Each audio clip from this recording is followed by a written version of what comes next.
Assalamualaikum warahmatullahi wabarakatuh. Waalaikumsalam warahmatullahi wabarakatuh. Alhamdulillah wahdah wassalatu wassalamu ala man la nabiyya ba'dah, amma ba'd. Yang saya hormati Ketua PCM Kota Bojonegoro seluruh jajarannya, kemudian segenap pengurus Lazismu PDM Bojonegoro, dan juga ketua kantornya tadi yang ikut menyemarakkan kajian kita dengan mau menjadi host supaya kajian kita semakin semarak. Demikian juga bapak-bapak dan ibu-ibu sekalian, baik yang berasal dari kota Bojonegoro maupun di luar Bojonegoro yang dimuliakan Allah. Alhamdulillah pada kesempatan ini kita dipertemukan oleh Allah Subhanahu wa taala di dalam kajian ketarjian PCM Kota Bojonegoro bekerja sama dengan Lazismu daerah Bojonegoro dalam keadaan sehat walafiat. Salawat dan salam semoga tetap terlimpahkan kepada junjungan kita Nabiullah Muhammad SAW, keluarganya, sahabatnya, dan seluruh orang yang mengikuti sunnahnya sampai hari kiamat. Jamaah sekalian yang dimuliakan Allah, untuk malam hari ini kita akan mengangkat sebuah topik yang cukup penting untuk kita kaji, yaitu yang berkaitan dengan tuntunan sholat gerhana bulan total yang insya Allah akan terjadi pada hari Selasa tanggal 8 November 2022. Artinya kita akan coba kaji segala permasalahan yang berkaitan bagaimana sebenarnya tuntunan sholat gerhana itu, mulai kaifiahnya dan sebagainya, sebelum nanti kita laksanakan dan tunaikan pada hari Selasa tanggal 8 November 2022. Dan sebelumnya, sebelum kita masuk pada kajian kita, pertama saya akan mencoba menjelaskan tentang marji atau referensi yang kita pakai sebagai acuan di dalam kajian kita pada kesempatan kali ini. Yang pertama yaitu HPT Jilid 2. Meskipun pimpinan pusat Muhammadiyah belum menerbitkan HPT Jilid 2, tetapi ada terbitan pribadi, yaitu yang diterbitkan oleh PDM Malang ya, yang mana di sana ada putusan Garut 1976 yang berbicara tentang sholatul kusuf. Kemudian yang kedua yaitu maklumat Majelis Tarjih dan Tajdid pimpinan pusat Muhammadiyah tahun 2022, sebagaimana edarannya saya yakin sudah sampai pada Bapak dan Ibu sekalian melalui media massa, WhatsApp dan sebagainya. Saya kira sudah Bapak dan Ibu sekalian sudah tahu ya tentang maklumat yang berkaitan dengan pelaksanaan sholat gerhana bulan total insya Allah yang akan terjadi pada tanggal 8 November ini. Kemudian juga fatwa-fatwa tarjih yang terhimpun di dalam TJA, Tanya Jawab Agama, ataupun fatwa-fatwa yang belum masuk di TJA. Kemudian yang keempat, kitab yang mengoleksi hadis-hadis hukum, yaitu Muntakal Akhbar, yang ditulis oleh Majduddin Ibnu Taimiyah Al-Harani, yaitu kakeknya Syekhul Islam Ibnu Taimiyah. Karena kitab ini sangat menarik karena berisi koleksi-koleksi hadis yang berkaitan dengan masalah hukum, dan Majelis Tarjih sering mengutip atau menukil hadis-hadis yang disebutkan dalam HPT itu dari kitab Muntakal Akhbar. Kemudian kitab ini dipopulerkan atau diberi komentar oleh Al-Imam Asy-Syaukani sehingga lahir sebuah karya yang disebut Nailul Autor, kitab yang cukup populer di kalangan ulama-ulama Muhammadiyah. Kemudian yang terakhir yaitu Syarhu Umdatis Salik wa Uddatun Nasik, yang ditulis oleh seorang ulama yang bermadzhab Syafi'i dari Hadramaut atau Yaman, yaitu Al-Habib Alwi Ibn As-Saqaf Ibn Muhammad Al-Jufri. Nanti saya akan menyebutnya sebagai Syekh Al-Jufri. Kitab ini menarik karena berbicara tentang rumusan mazhab Syafi'i dan disertai dengan dalilnya, yang mana saya jadikan acuan untuk melihat dan mencoba mengkomparasikan antara pendapat tarjih dan bagaimana sebenarnya rumusan mazhab Syafi'i yang berkaitan dengan pelaksanaan sholatul kusuf. Ada perbedaan dan juga ada persamaan. Ya, tapi tentu ya banyak persamaannya daripada perbedaannya. Bapak dan Ibu sekalian yang dimuliakan Allah, kalau kita lihat di dalam maklumat pimpinan pusat Muhammadiyah, Majelis Tarjih dan Tajdid tadi, sebenarnya sangat menghimbau kepada pimpinan, artinya pimpinan ini ya mulai seluruhnya ya, wilayah, kemudian daerah, cabang, ranting, dan warga Muhammadiyah untuk melaksanakan ibadah sholat gerhana bulan yang disebut dengan sholat khusuf ya, dan juga melakukan pengamatan, artinya nanti pelaksanaannya sesuai dengan terjadinya gerhana secara teritorial sesuai dengan wilayahnya itu, yang insya Allah akan terjadi pada tanggal 8 November 2022. Kemudian yang kedua, karena kita masih dalam masa pandemi COVID-19, artinya belum berakhir secara total, maka tentu dalam pelaksanaannya, karena di situ ada kerumunan masyarakat yang cukup banyak yang ingin melakukan sholat khusuf, maka tentu harus menerapkan prokes, yaitu protokol kesehatan. Kemudian yang berikutnya, sholat khusuf atau gerhana bulan itu dimulai saat gerhana itu terjadi. Nanti kita akan jelaskan kapan terjadinya gerhana itu. Tetapi di sini opsi yang ditawarkan oleh Majelis Tarjih dan Tajdid pimpinan pusat Muhammadiyah, warga Muhammadiyah bisa melaksanakannya. Yang pertama, ba'dal maghrib atau setelah melaksanakan sholat maghrib. Yang kedua, ba'da sholatil isya, yaitu setelah sholat isya, sesuai dengan waktu yang ada ya. Berarti kalau kita yang kita jadikan acuan, terjadinya gerhana itu mengikuti waktu Indonesia bagian barat gitu. Oke. Bapak dan Ibu sekalian yang dimuliakan Allah, nah hasil hisab pimpinan pusat Majelis Tarjih dan Tajdid pimpinan pusat Muhammadiyah, maka besok hari Selasa tanggal 13 Rabiul Awal 1444 Hijriah atau bertepatan 8 November 2022 itu akan terjadi gerhana bulan total, yang mana perinciannya sebagaimana yang ada di layar itu Bapak dan Ibu sekalian bisa saksikan ya. Ada 7 poin di sini yang dijelaskan. Yang pertama yaitu gerhana panumbral.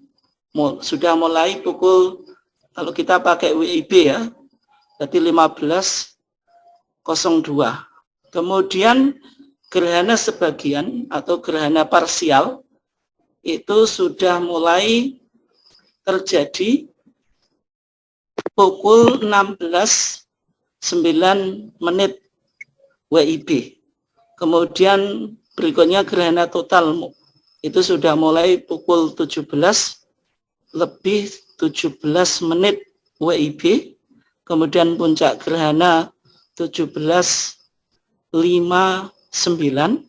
Kemudian gerhana total pukul 18.42 WIB, kemudian gerhana sebagian berakhir 19.49 menit WIB, kemudian gerhana panumbral berakhir pukul 20.56 menit. Tadi yang kita direkomendasikan oleh Majelis Tarjih untuk melakukan sholat gerhana itu ya bisa setelah sholat maghrib atau isya itu. Yang di sini yang perlu saya tekankan Bapak dan Ibu sekalian yang dimuliakan Allah, berdasarkan hasil hisab ini yang kita dianjurkan untuk melaksanakan sholat khusuf, yaitu gerhana bulan, ketika terjadi gerhana parsial atau sebagian dan gerhana total. Berarti waktu gerhana panumbral yang di sini sudah terjadi pukul 15:02 menit, ini kita belum dianjurkan untuk memulai sholat khusuf ya. Sholat apa? Gerhana. Nah, kenapa kok demikian? Nanti kita coba ya, Bapak dan Ibu sekalian yang dimuliakan Allah. Bapak dan Ibu sekalian, saya kira sudah kita semuanya sudah belajar ketika dulu di bangku sekolah ya, bahwasanya gerhana itu bisa diklasifikasikan menjadi nanti 3 ya. Tetapi terjadinya gerhana itu, nah ini kan ada gambar matahari, kemudian yang di tengah itu bumi, kemudian berikutnya itu bulan. Artinya terjadinya gerhana bulan itu ketika posisi bumi itu berada di tengah-tengah, sehingga sinar matahari itu terhalang oleh bumi, sehingga terjadi peristiwa yang disebut dengan gerhana bulan.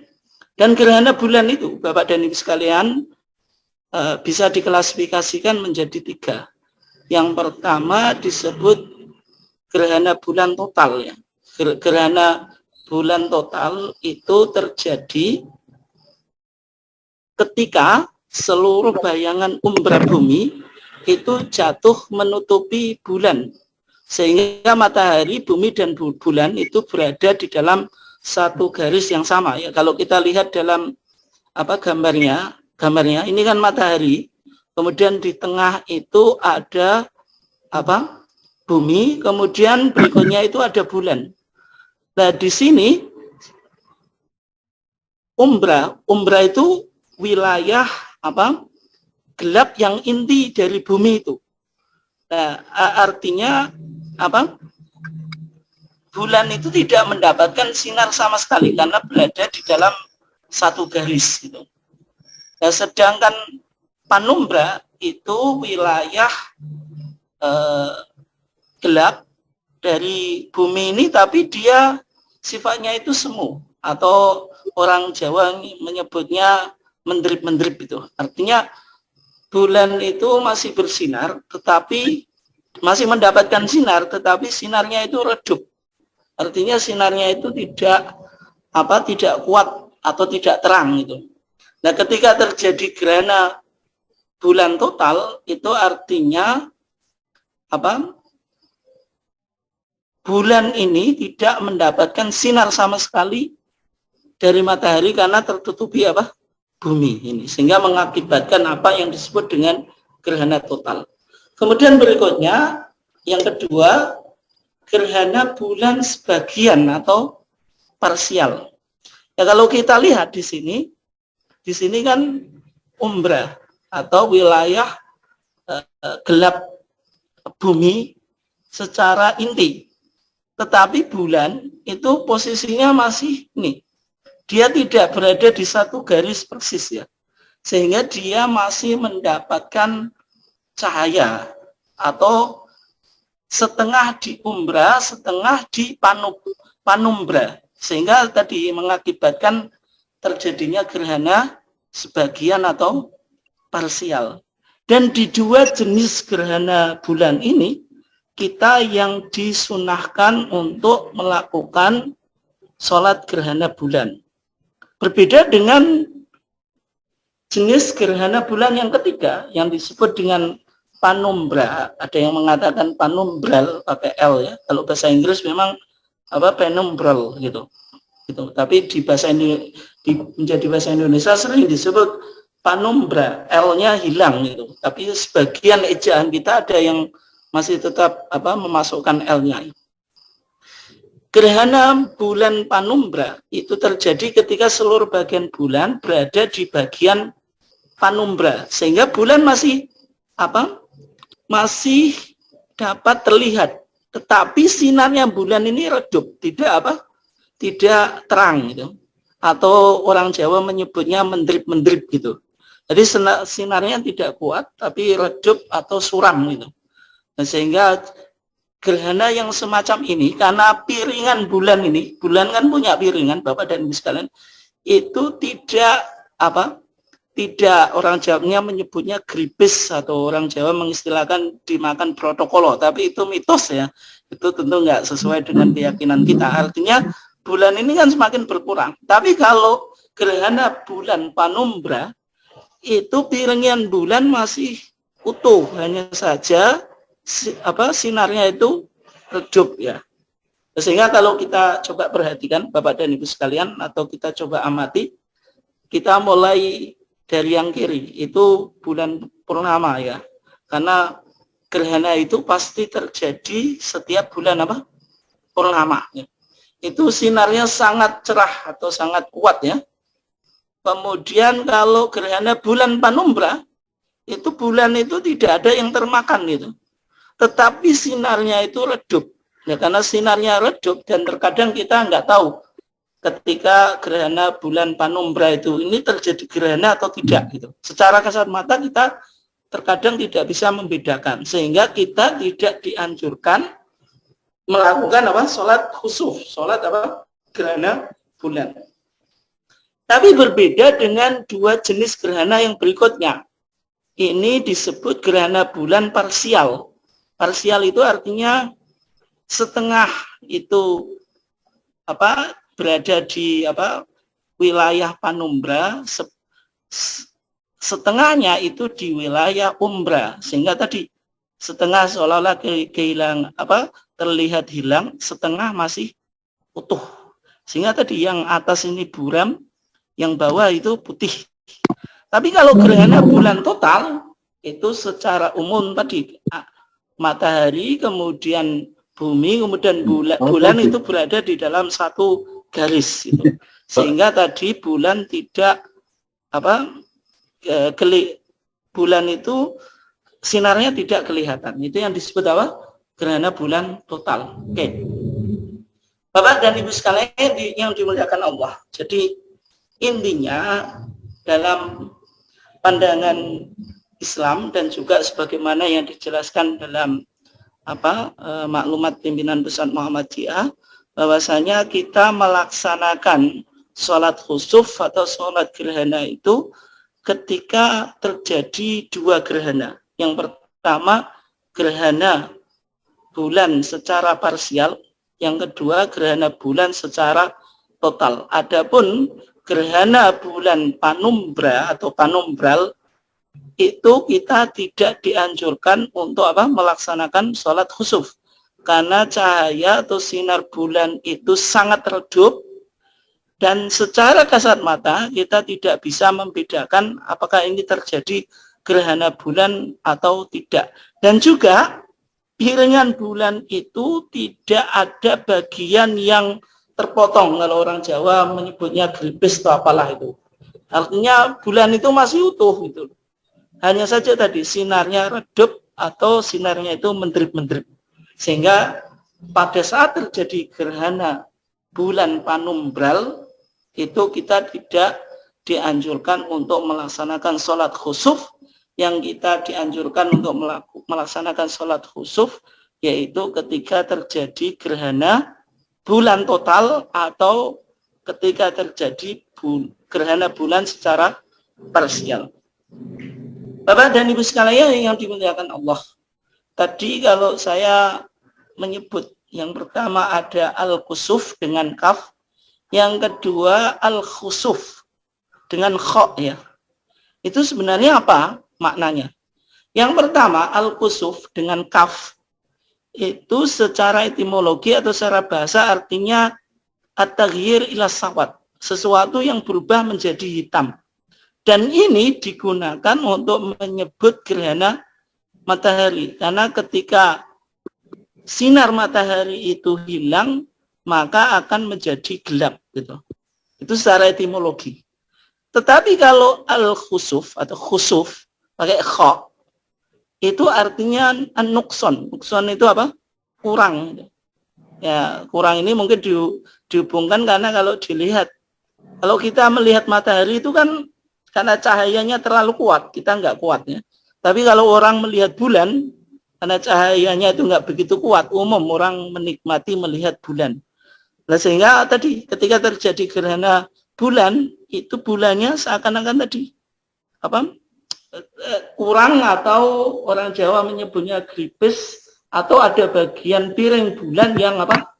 Terpotong itu. Itu kan itu ketika kita menyebut apa? Gerhana bulan. Tetapi dalam terminologi atau istilah para ahli fikih, maka untuk menyebut sholat yang dilakukan saat terjadi gerhana matahari itu pakai kusuf, pakai kaf ya.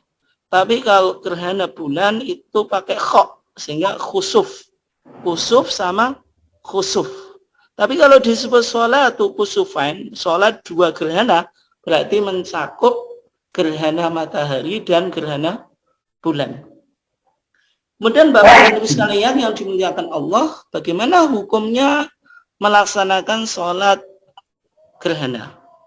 Dalam pandangan jumhur ulama, melaksanakan sholat gerhana itu hukumnya sunnah mu'akkadah, sunnah yang ditekankan.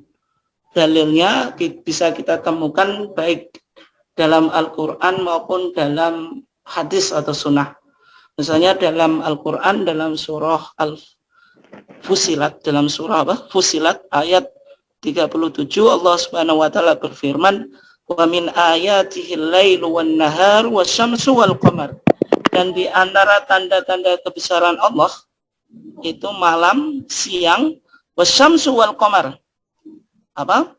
Matahari dan bulan. La tasjudu lisyamsi wala lil qamar. Dan janganlah kamu bersujud kepada matahari dan juga janganlah kamu bersujud kepada bulan. Tapi wasjudu, dan sujudlah kamu sekalian lillahi kepada Allah, alladzi yang khalaqahunna, menciptakan semuanya itu, baik matahari, bulan. Dalam pandangan Imam Syafi'i, ayat ini ada dua makna yang bisa kita munculkan. Yang pertama yaitu perintah untuk bersujud kepada Allah dan larangan untuk bersujud kepada tanda-tanda kebesaran Allah, yaitu adanya matahari dan bulan. Kemudian yang kedua, dari ayat ini juga bisa kita pahami bahwasanya ada perintah untuk bersujud ketika terjadi peristiwa apa yang terjadi pada tanda-tanda kebesaran Allah itu. Yang pertama matahari dan bulan. Karena gerhana itu dalam 1 tahun itu minimal terjadi 2 kali atau bahkan 3 kali. Itu pasti terjadi ya dalam putaran tahun itu. Sehingga di sini dipahami dalam pandangan Imam Syafi'i, ayat ini tadi la tasjudu lisyamsi wala lil qamar wasjudu lillahi alladzi khalaqahunna, itu perintah untuk melakukan sholat ketika terjadinya gerhana matahari yang disebut apa? Sholatu al-kusuf, dan juga perintah supaya kita sujud atau sholat ketika terjadi gerhana bulan yang disebut dengan sholat apa? Khusuf itu. Itu dalam pandangan Imam Syafi'i. Bapak dan Ibu sekalian yang dimuliakan Allah, kalau kita lihat di dalam edaran pimpinan pusat Muhammadiyah, itu menjelaskan beberapa kaifiyah yang berkaitan dengan sholat kusufain atau gerhana. Yang pertama, sholat kusuf itu dilakukan secara berjamaah, tanpa adzan dan qomat. Nanti saya akan jelaskan secara detail. Kemudian yang kedua, jumlah rokaatnya itu rokaatan, 2 rokaat, dengan 2 kali berdiri. Jadi satu rakaat punya 2 qiyam, 2 berdiri dan 2 rukuk. Karena secara umum dalam satu rakaat itu secara umum ada 1 berdiri dan 1 rukuk. Tetapi dalam sholat gerhana ini agak berbeda. Menghitungnya 1 rakaat itu ketika tadi kita sudah melakukan 2 qiyam, 2 berdiri dan juga 2 rukuk. Dan jumlah sujudnya dalam 1 rakaat sama ya. Artinya tetap ada 2 sujud. Kemudian sebelum memulai sholat, imam itu dianjurkan untuk menyerukan as-sholatu jami'ah. Bisa dibaca as-sholatu jami'atun. Kalau diwakafkan ya berarti as-sholatu jami'ah. Atau bisa dibaca mansub. Mansub itu difathahkan ya.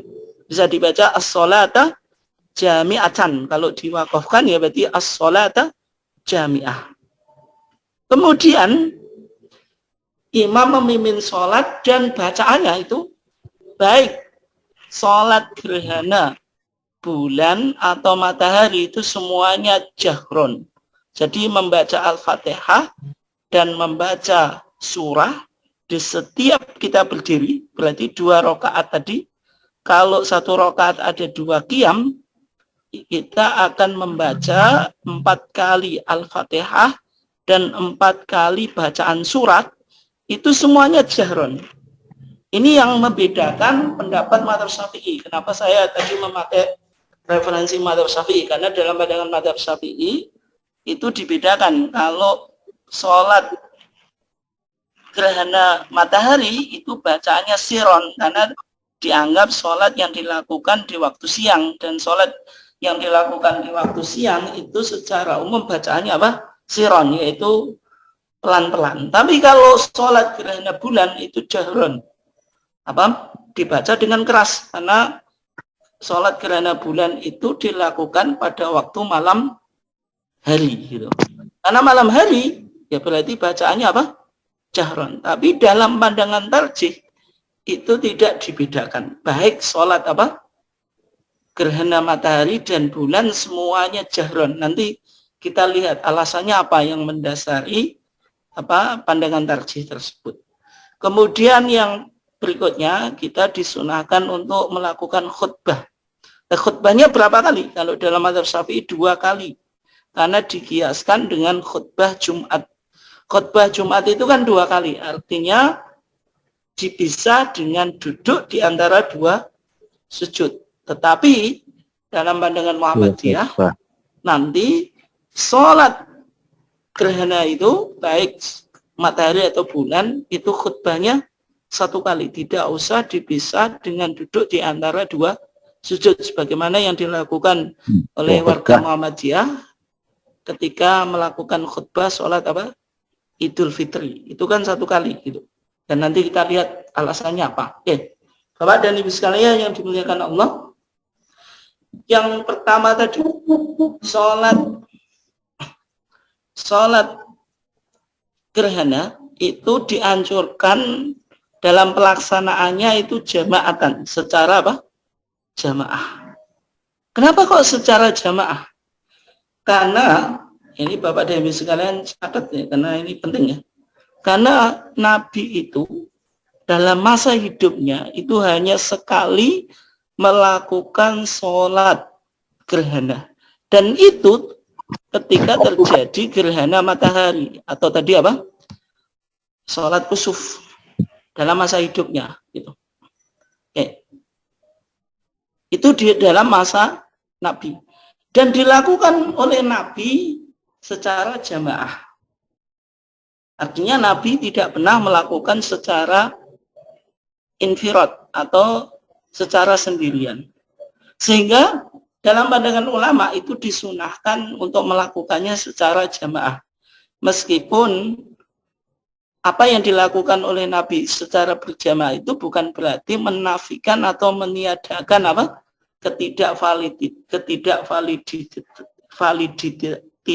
Validitas sholat gerhana itu apabila dilakukan secara apa? Infirad atau sendiri gitu. Karena semua sholat itu boleh dilakukan berjamaah dan sendiri kecuali sholat apa? Jumat. Hanya saja letaknya pada nilai afdoliyahnya. Oke. Karena dalam Nabi semasa hidupnya hanya satu kali melakukan sholat gerhana, yaitu gerhana matahari, dan itu dilakukan secara jamaah, maka dalam maklumat pimpinan pusat Muhammadiyah itu juga dianjurkan tadi apa? Secara berjamaah. Nah, kemudian berjamaahnya ini di masjid atau di lapangan. Ada dua riwayat ya. Yang satu Nabi itu pergi ilal masjid, ke masjid. Yang satu itu ilal musola atau ke lapangan. Tanah lapang. Tapi yang lebih kuat atau yang lebih sahih riwayatnya yaitu yang mengatakan Nabi itu melaksanakan di masjid. Jadi ini agak berbeda ya dalam pelaksanaannya dengan sholat apa? Sholat Idin, yaitu Idul Fitri atau Idul Adha yang sunnahnya itu apa? Di tanah lapang. Kemudian berikutnya tadi, tanpa azan dan iqomah. Kenapa demikian? Karena azan dan iqomah itu hanya disyariatkan untuk sholat wajib atau lil maktubah. Artinya, sholat yang tidak wajib itu tidak dianjurkan apa? Azan dan iqomah. Sehingga karena sholat kusuf ini dalam pandangan mayoritas ulama hukumnya tadi sunnah muakkadah ya, sehingga tidak ada azan dan qomat. Dan Nabi ketika melakukan sholat khusuf itu tidak memakai azan dan qomat. Hanya saja yang dilakukan oleh Nabi dalam putusan Garut 1976 itu menyebutkan hadis Aisyah ini. Kata Aisyah, khosafatis syamsu ala ahdi Rasulillah. Matahari itu gerhana pada masa Nabi. Faba'atha munadhiyan. Nabi mengutus seseorang yang apa? Yang menyeru atau muadzin atau munadi. Yaitu seruannya apa? As-sholata atau as-sholatu jami'ah. Gitu. Ini sehingga dalam pandangan tarjih tadi apa? Imamnya ketika mau memulai sholat dibolehkan mengucapkan apa? As-sholatu jami'ah. Tetapi kalau muadzinnya apakah dianjurkan misalnya ketika mengumumkan pakai as-sholatu jami'ah? Meskipun dalam maklumat kita tadi apa? Tidak dijelaskan tadi yang apa? Yang menginstruksikan atau yang mengucapkan tadi imam, tapi kalau melihat hadis ini kan Nabi apa mengutus munadian, mengutus apa orang yang memberikan informasi kepada orang lain. Artinya Nabi sendiri yang tidak, artinya Nabi tidak mengucapkan as-sholatu jami'ah secara sendiri. Yang mana posisi Nabi sebagai imam, tapi orang yang menyeru kepada orang lain untuk kumpul ke masjid untuk melakukan apa? Salat khusuf tadi dengan seruan apa? As-sholatu jami'ah yang posisinya itu sebagaimana apa? Azan gitu. Oke ya. Kemudian berikutnya, bagaimana kaifiyahnya atau tata caranya? Di dalam hadis Aisyah, di sana dijelaskan. Hadis ini kita juga baca. Nanti dari hadis ini kita apa? Istimbatkan, kita ambil beberapa poin yang berkaitan dengan pelaksanaan apa? Sholat gerhana. Di dalam hadis Aisyah yang diriwayatkan oleh Al-Imam Al-Bukhari, kemudian Muslim dan Imam Ahmad, di sana dikatakan khosafatis syamsu fi hayati Rasulillah. Terjadi gerhana bulan di masa Nabi. Fa kharaja Rasulullah ilal masjid. Maka Nabi keluar ke masjid. Tadi menunjukkan keluar ke masjid itu tempat pelaksananya itu di masjid, tidak misalnya di tanah lapang. Atau ilal masjid ini menunjukkan sholatnya Nabi itu dilakukan secara apa? Berjamaah. Faqoma, maka Nabi berdiri. Fakabbaro, maka Nabi takbir. Wasaffan nasu wara'ahu. Dan orang banyak membentuk shaf di belakang Nabi. Artinya apa? Dilakukan secara berjamaah. Setelah itu, fakta ro'a qira'atan tawilatan. Nabi membaca dengan bacaan yang panjang. Tetapi artinya tetap membaca Al-Fatihah. Karena keumuman hadis apa? La sholata liman lam yaqra' bi Fatihatil Kitab. Nabi membaca dengan bacaan yang panjang. Nanti melahirkan pendapat-pendapat yang berbeda. Misalnya dalam mazhab Syafi'i yang paling utama membaca surah Al-Baqarah. Tetapi sebenarnya tidak ada bacaan yang khusus dari Nabi. Meskipun ada riwayat yang mengatakan Nabi pernah membaca surah Al-Ankabut, kemudian surah Ar-Rum, dan surah Luqman. Dan ada riwayat yang mengatakan Nabi itu qoma qiyaman tawilan nahwan minal Baqarah. Nabi itu berdiri dengan berdiri yang lama, kira-kira lamanya berdirinya Nabi itu sama dengan membaca surah Al-Baqarah. Tetapi ini kan perawi hadis yang mengestimasikan atau mengkirakan kalau lamanya berdiri Nabi itu sama dengan membaca surah Al-Baqarah. Tetapi kan tidak ada penjelasan secara eksplisit Nabi itu membaca surah Al-Baqarah. Tapi intinya bacanya panjang. Sehingga dalam tuntunan yang dianjurkan oleh majelis tarjih, yang penting membaca bacaan surah yang panjang.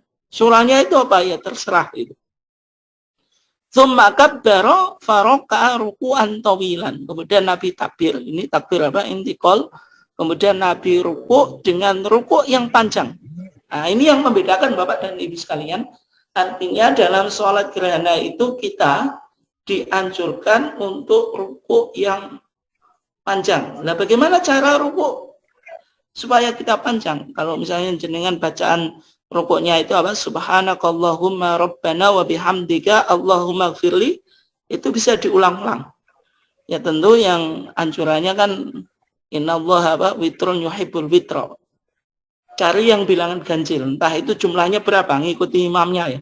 Tapi imamnya misalnya membaca 11 kali atau misalnya 21, 31, pokoknya terserah imamnya, yang mana rukuknya itu mendekati dengan lama berdirinya tadi, tetapi tidak persis ya, tetapi lebih pendek dibanding berdirinya tadi.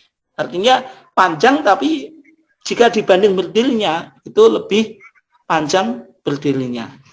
Tsumma rafa'a ra'sahu. Kemudian Nabi mengangkat kepalanya, faqala sami Allahu liman hamidah rabbana walakal hamd.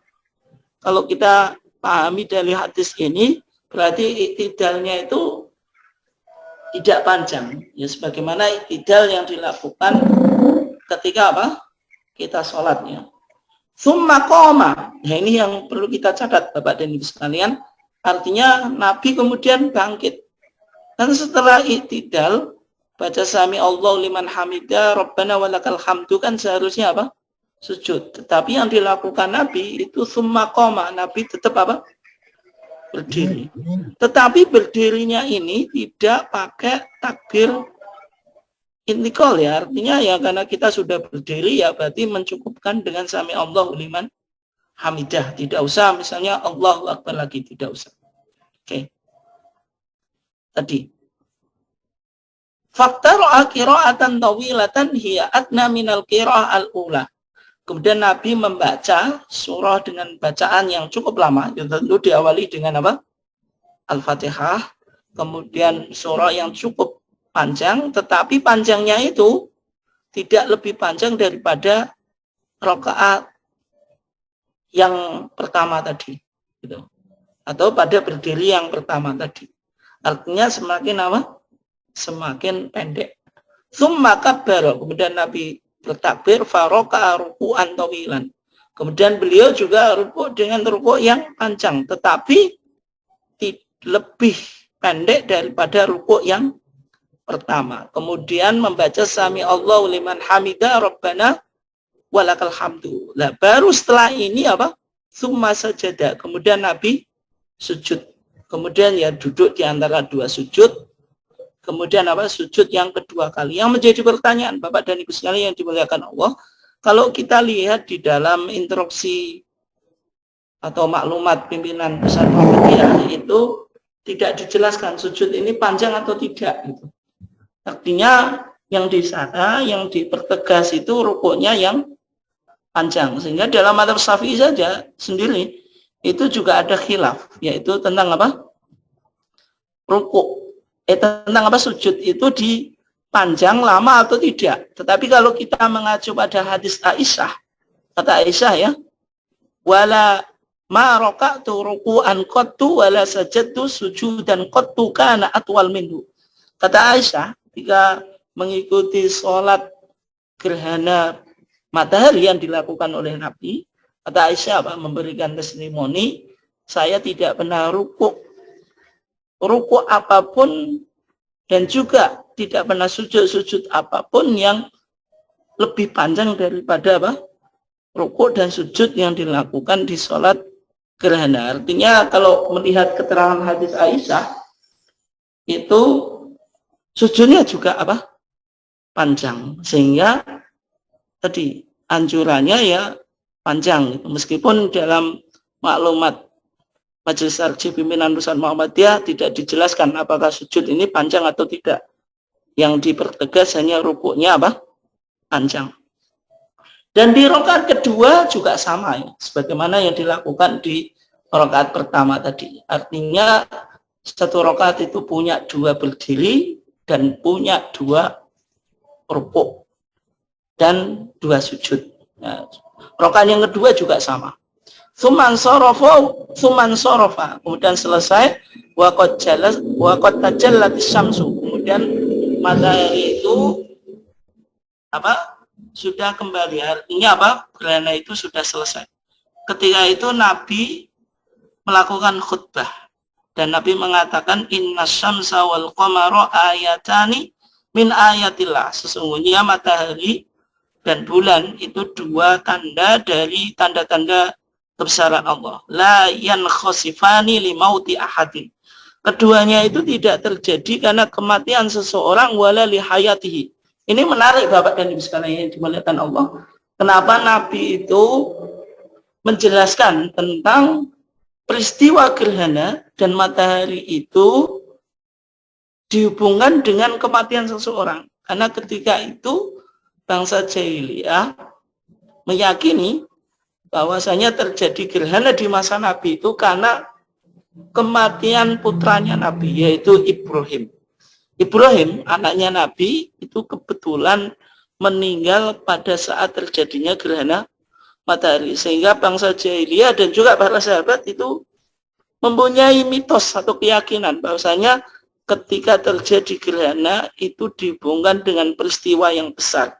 Bisa kematian seorang tokoh ataupun akan terjadi bala atau akan terjadi bencana atau apapun. Nah, mitos-mitos itu sudah berkembang.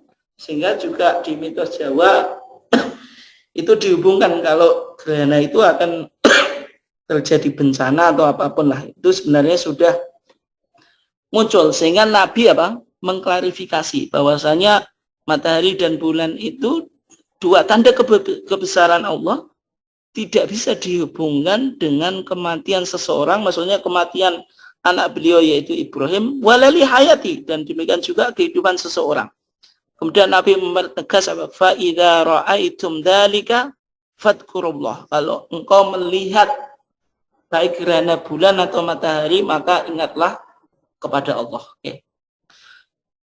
Bapak dan Ibu sekalian yang dimuliakan Allah. Kalau kita lihat dalam mazhab Syafi'i ya, ini saya cepat saja. Dalam mazhab Syafi'i itu sebenarnya ada 3 varian ya dalam pelaksanaan sholat gerhana. Semuanya boleh dilakukan. Yang pertama yang minimal itu melakukan sholat gerhana itu sebagaimana sholat sunnah biasa yang jumlahnya 2 rakaat. Berarti kayak apa? Sholat qobliyah, sholat ba'diyah, maupun sholat apapun lah yang jumlahnya apa? 2 rakaat. Artinya 1 rakaat itu ya 1 berdiri, 1 rukuk. Gitu. Kemudian cara yang kedua, ini cara yang tengah-tengah ya. Sholat gerhana itu 2 rakaat, 1 rakaatnya tadi dengan 2 berdiri dan 2 rukuk. Gitu. Sebagaimana yang kita jelaskan tadi ya. Sebagaimana hadis apa? Aisyah. ketika menjelaskan pelaksanaan sholat gerhana Nabi itu faqama fasalla arba'a raka'atin. Maka Nabi melakukan 4 rukuk fi rakaataini, di 2 rakaat. Kenapa kok 4 rukuk di 2 rakaat? Karena 1 rakaatnya dengan apa? 2 kali rukuk gitu. Oke. Nah, kemudian yang paling utama ini dalam mazhab Syafi'i ya. Itu sebagaimana cara yang kedua tadi, hanya saja pada rakaat pertama baca Al-Baqarah, pada rakaat kedua itu baca Ali Imran, pada rakaat ketiga itu baca An-Nisa, kemudian pada rakaat keempat baca surah Al-Maidah. Itu kalau kita lihat di dalam beberapa statement Imam Syafi'i di beberapa kitabnya. Tetapi hadis-hadis yang menjelaskan tadi Al-Baqarah, Ali Imran, An-Nisa, Al-Maidah ini hadisnya diperdebatkan. Sehingga panjang bacaan itu ya dalam artinya tidak ada ketentuan, yang penting berusaha untuk dipanjangkan dan juga melihat tadi imamnya hafalannya banyak atau tidak, kemudian juga makmumnya bagaimana kondisinya gitu dan sebagainya, itu tentu dipertimbangkan. Kemudian rukuknya juga panjang, kemudian sujudnya itu ada perbedaan. Tapi dalam pandangan Imam Nawawi, ini dalam mazhab Syafi'i ya, itu sujudnya itu juga diperpanjang karena pernyataan Aisyah tadi, bahwasanya bahwasanya Aisyah mengatakan saya tidak pernah sujud yang lebih panjang daripada sujud yang dilakukan oleh Nabi ketika sholat gerhana matahari tadi. Kemudian berikutnya, bacaan dalam sholat gerhana itu siron atau jahron tadi. Dalam kitab Muntaqal Akhbar itu disebutkan 2 riwayat yang kontradiktif. Yang pertama itu mengatakan jahron, keras.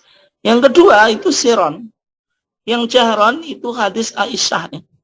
Kata Aisyah, anna nabiyya jahra fi sholatil khusuf bi qiraatihi. Nabi itu membaca keras di dalam sholat khusuf dengan bacaannya. Artinya dibaca apa? Jahron. Tapi hadis Samurah ibn Jundub itu malah memberi keterangan yang berbeda atau yang kontras dengan keterangan Aisyah tadi. Kata Samurah ibn Jundub, shalla bina Rasulullah. Rasulullah itu sholat dengan kita, maksudnya menjadi imam. Fi khusufin, dalam sholat khusuf. Rakaataini 2 rakaat, la nasma'u lahu fiha sautan. La nasma'u, kami tidak mendengar lahu bagi Rasulullah fiha dalam sholat khusuf 2 rakaat tadi, sautan, suara apapun. Tapi sama pengarang kitab ini, yaitu siapa? Ibnu Taimiyah Al-Jaddu, kakeknya Ibnu Taimiyah.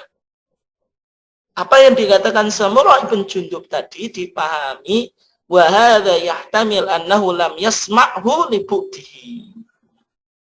Samurah ibn Jundub itu ada kemungkinan dia tidak bisa mendengar bacanya Rasulullah karena posisi dia yang jauh dari Rasulullah. Hal ini dipertegas dalam riwayat yang lain. Kata Samurah itu ataina wal masjidu qadim tala'a. Artinya Samurah ibn Jundub itu sholatnya terlambat. Dan sebagian ulama ketika menganalisa hadis Samurah ibn Jundub ini, ada yang memahami Samurah ibn Jundub itu sholatnya di belakang wanita. Dan itu dalam posisi darurat boleh Pak atau Bu. Artinya jamaah depan laki-laki, setelah belakangnya kan perempuan. Karena sholat khusuf itu tidak lumrah, banyak yang ikut. Artinya masjid itu penuh. Sehingga Samurah datang terlambat itu tidak bisa melewati jamaah perempuan tadi, sehingga terpaksa sholatnya di belakang wanita. Sehingga karena posisi dia yang jauh, maka tadi lam nasma' lahu fiha sautan, dia tidak bisa mendengar bacaannya. Itu memahami hadis Samurah ibn Jundub. Sehingga dalam memahami 2 hadis ini, dalam pandangan majelis tarjih dipilih pendapat yang bacaannya itu jahir, keras, baik itu untuk gerhana bulan maupun matahari. Berbeda dengan pendapat Imam Syafi'i. Kalau Imam Syafi'i atau mazhab Syafi'i itu memahami dua hadis yang kontradiktif ini dengan kompromi atau sinkronisasi ya. Artinya hadis Aisyah ini digunakan yang menjelaskan Rasulullah itu bacaannya keras, itu untuk sholat khusuf gerhana bulan. Dan hadis Samurah ibn Jundub yang menjelaskan dia tidak pernah mendengar bacaannya Rasulullah itu digunakan untuk sholat sholat gerhana bulan. Tapi yang menjadi masalah Pak atau Bu, sikap sinkronisasi atau metode sinkronisasi atau kompromi ini bermasalah. Bermasalahnya apa? Karena tadi di masa Nabi itu sholat gerhana itu hanya dilakukan sekali dan itu terjadi pada gerhana matahari. Tuh.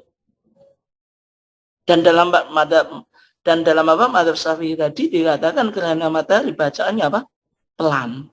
Nah, sehingga termasuk pendapat Imam Al-Bukhari dan juga ini yang dirojihkan oleh Majelis Tarjih, bahwasanya meskipun gerhana bulan meskipun gerhana matahari bacaannya tetap jahrun. Oke ya. Berikutnya khutbah itu sekali atau dua kali? Kalau kita lihat dalam hadis Aisyah tadi ya, yang panjang tadi, tsumma qama fa khataba an-nasu wa athna 'ala Allah bima huwa ahluhu. Nabi itu setelah sholat berdiri fa khataba an-nas dan berkhutbah, wa athna 'ala Allah dan memuji atas Allah bima huwa ahlu, sesuai yang layak dengan keagungan dan kebesarannya. Kemudian Nabi mengatakan inna syamsa wal qamara ayatani min ayatillah. Dalam hadis ini tidak dijelaskan berapa jumlah khutbahnya Nabi, sehingga dalam pandangan Majelis Tarjih dipahami khutbah ini ya sekali gitu. Karena ini konteksnya ibadah, tidak bisa dikiaskan dengan khutbah Jumat. Kenapa? La qiyasa fil ibadah. Tetapi dalam mazhab Syafi'i, karena ini khutbah, maka dikiaskan dengan khutbah sholat Jumat, sehingga membolehkan dua kali. Tapi dalam pandangan Majelis Tarjih dilakukan sekali, karena tidak ada keterangan yang menunjukkan Nabi khutbahnya berapa? Dua kali. Dan juga kalau kita analogikan atau kita kiaskan dengan khutbah Jumat, itu tidak bisa, karena bertentangan dengan kaidah la qiyasa fil ibadah. Tidak ada kias dalam masalah ibadah gitu. Oke. Nah, berikutnya kita ketika terjadi gerhana matahari itu dianjurkan untuk beramal baik, baik memperbanyak takbir, memperbanyak zikir, kemudian juga ikut sholat gerhana, dan juga sedekah. Sebagaimana hadis Aisyah ini, bahwasanya Nabi tadi ketika khutbah menjelaskan inna syamsa wal qamara ayatani min ayatillah. Sesungguhnya matahari dan bulan itu dua tanda dari tanda-tanda Allah. La yakshifani li mauti ahadin wala li hayatihi.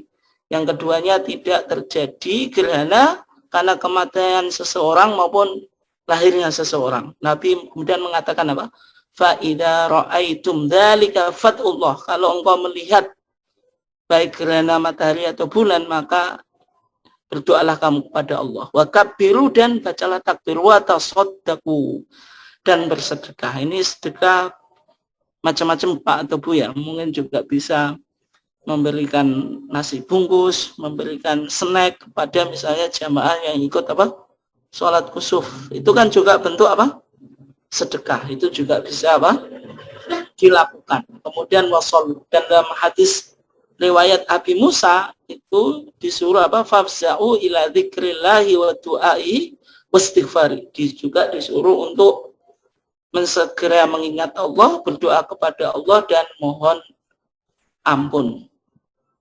Nah, sebagai kesimpulan kajian kita Pak atau Bu, Urutan kaifiyah tata cara sholat gerhana sebagaimana yang ditulis dalam maklumat pimpinan pusat Muhammadiyah, itu yang pertama imam menyerukan as-sholatu jamiah. Ini artinya diposisikan as-sholatu jamiah itu sebagaimana apa?